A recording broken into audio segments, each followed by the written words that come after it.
तो बड़ी खबर जम्मू कश्मीर से आ रही है।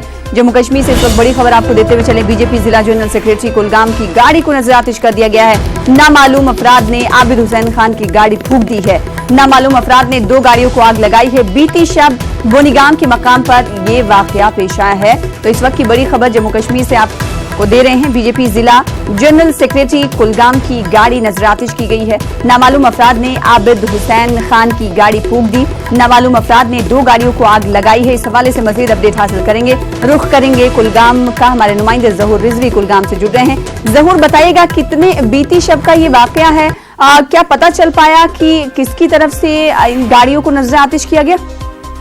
जितना मैं आपको बताऊं कि ये कल दौरान शब का वाकया है, क्योंकि कल ओथ सेरेमनी भी थी, जो बीडीसी चेयरमैन की ओथ सेरेमनी भी थी जिला के अंदर। न सिर्फ जिला के अंदर, पूरी रियासत के अंदर ओथ सेरेमनी भी थी। और इस सिलसिले में कल ही हमारी चैनल ने सेम बीजेपी लीडर जो आबिद हुसैन खान है, कल उनसे बात की थी और कल हमने इनकी खबर भी नशर की थी, जिसमें इन्होंने गवर्नर से अपील की थी कि वो रियासत में अमन की बहाली के लिए काम करे, रोजगार के मौके पैदा करे। तो कल शाम को ही हमने इनकी खबर चलाई थी ओथ सेरेमनी के बिल्कुल फौरन बाद। और रात का वाकया है, रात के दौरान शब तकरीबन 1:20 का वाकया है और इनके घर के करीब नामालूम अफराद ने इनकी जो वैन है उसमें तेल छिड़क कर उसमें आग लगा दी।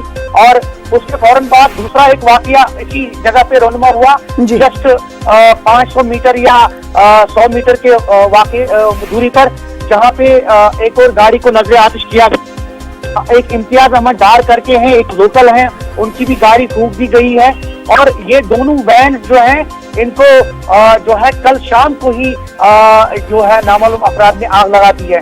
क्योंकि ये दोनों वैन जो है मारुति वैन, ये जलकर खाकिस्तर हो गई है, इसमें कुछ बचा नहीं है, सारा तहस नहस हो गया है।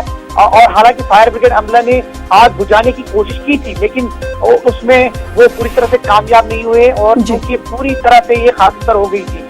इस दौरान पुलिस ने भी मामले का नोटिस दिया है और FIR लॉन्च की है। गाजीपुर पुलिस थाने में इस मामले को दर्ज कर लिया गया है। पुलिस तहकीकात कर रही है कि आया किन लोगों का इसके पीछे हाथ है। जी, बेहद शुक्रिया जहूर इस हवाले से तफसीलात फराहम करने के लिए।